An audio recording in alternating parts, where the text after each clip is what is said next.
Bismillahirrahmanirrahim. Assalamualaikum warahmatullahi wabarakatuh. Bertemu lagi dengan saya Ade Fadli Supriyadi. Saya mahasiswa semester 4B STAI Yamisa. Untuk kesempatan kali ini saya akan menjawab soal ujian tengah semester mata kuliah perencanaan pembelajaran PAI dengan dosen pengampu Bapak Yusuf Ridwan MPD MM. Baik, langsung saja ke soal yang pertama. A. Mengapa pembelajaran perlu perencanaan? Karena perencanaan dapat membuat pembelajaran berlangsung secara sistematis.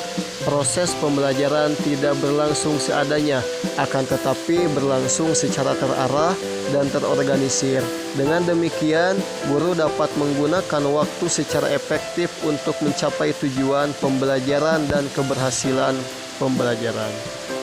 Yang B. Apa yang menjadi dasar atau landasan perencanaan pembelajaran pendidikan agama Islam? Yang menjadi dasar atau landasan utama adalah Al-Quran, As-Sunnah, dan Ijtihad. Begitupun dalam suatu perencanaan pembelajaran pendidikan agama Islam, hendaknya tidak keluar dari batasan tiga hal tersebut. Yang C. Bagaimana cara merencanakan pembelajaran? Yang pertama, memilih pengalaman belajar. Yang kedua, menentukan kegiatan belajar mengajar. Yang ketiga, menentukan orang yang terlibat dalam proses pembelajaran. Yang keempat, memilih bahan dan alat. Yang kelima, ketersediaan fasilitas fisik. Dan yang keenam, perencanaan, evaluasi, dan pengembangan.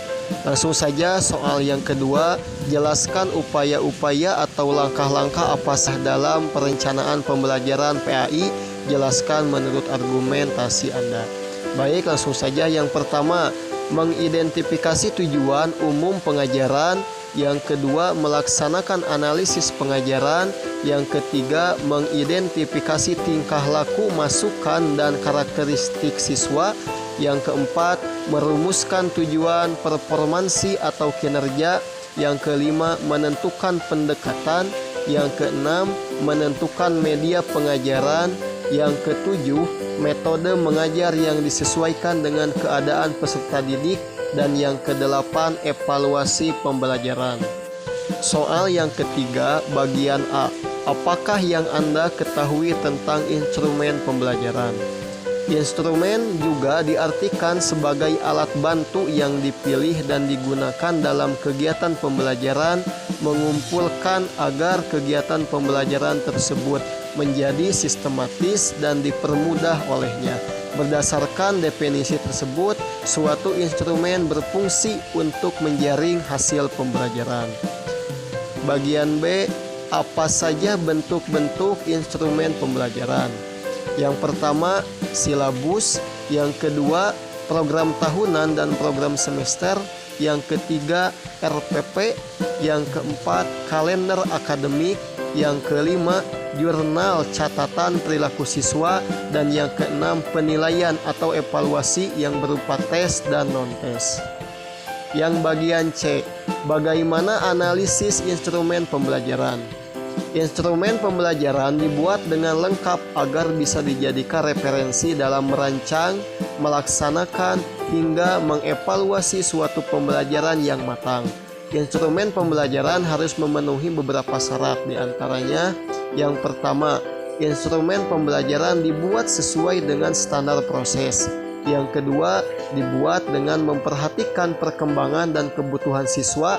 Yang ketiga, seluruh kompetensi yang ada dalam kurikulum harus dapat dicapai dengan penetapan alokasi waktu.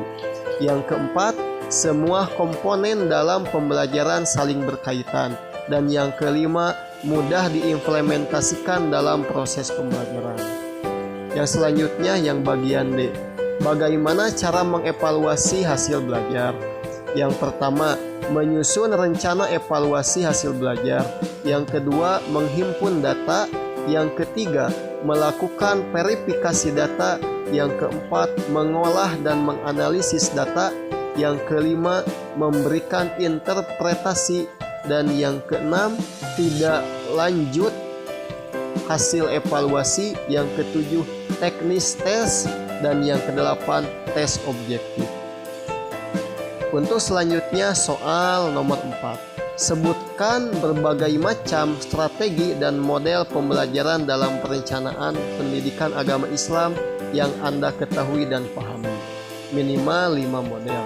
Yang pertama ada metode ceramah, yang kedua ada metode diskusi, yang ketiga metode tanya jawab, yang keempat metode demonstrasi, dan yang kelima metode eksperimen.